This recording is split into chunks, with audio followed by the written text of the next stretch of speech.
Lothar here, PCT through Hiker 2021.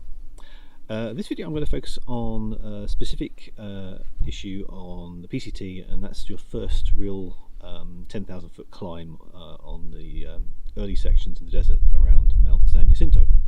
Now I've done that hike that area 3 times. I've done the peak twice from different directions. It's certainly something I would encourage you to do if you want to do the full PCT, but also because the San Jacinto peak is actually slightly off trail. It's a bit like Mount Whitney. It is off trail, but you've come this far. You may as well just go to the summit if the weather's not too atrocious.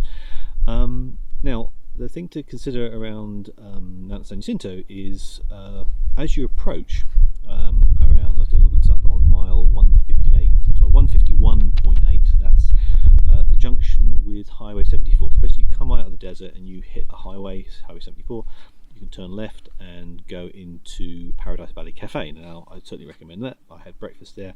You can have breakfast and lunch. I think it closes early, I checked the times, but certainly a place for breakfast and lunch.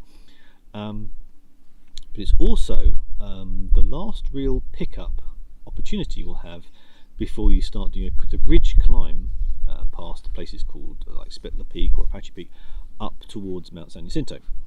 Now, from Paradise Valley Cafe you can pick boxes up because they accept parcels there, or at least they certainly did this year, or you can hitch into the town of Idlewild, which is further up the trail.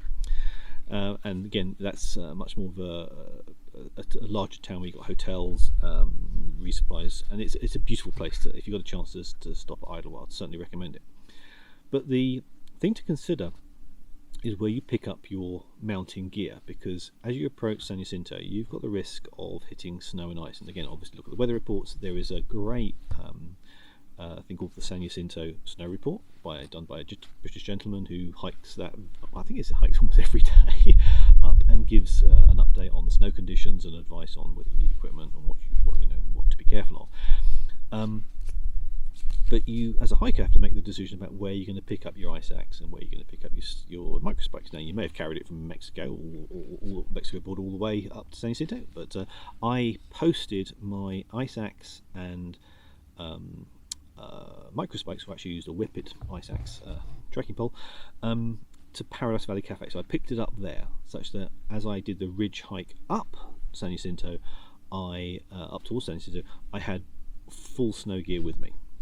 Now, the reason being is because the reason I'm doing this video is because a lot of hikers historically have decided to hike the ridge and then you get to a point at Saddle Junction, which is at mile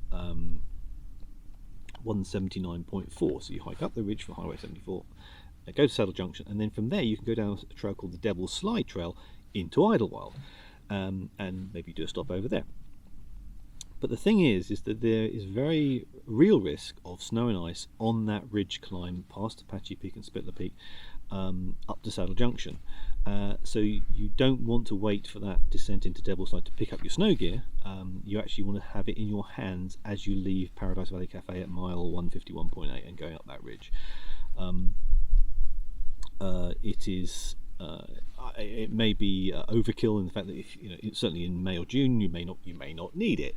I certainly needed it. I started on April 18th. There was some residual little bits of snow, but I didn't actually use them, but I was very confident I should have them in my hands should there be a little pocket as you turn a corner.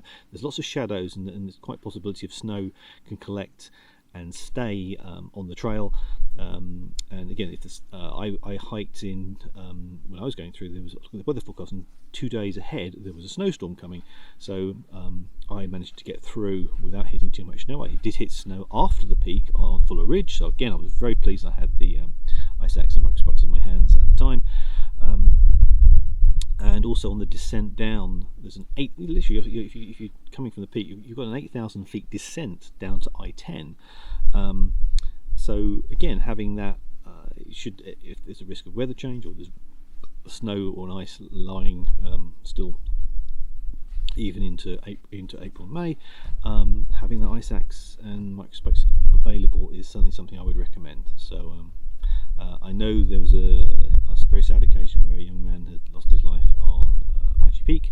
He's slipped and fell on snow and ice. So I would certainly make sure you have all your kit and know how to use it before you leave Highway 74 and head up that ridge.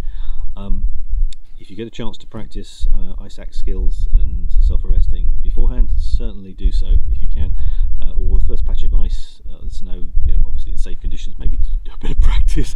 Give yourself some confidence, because it is something that in my life, I've done it. I've had to do it several times, and once in particular where it definitely saved my life. And that sort of brought it home to me that I'd rather have the security of these tools in my hand, rather than maybe take a risk and maybe wait till Idlewild and pick them up later.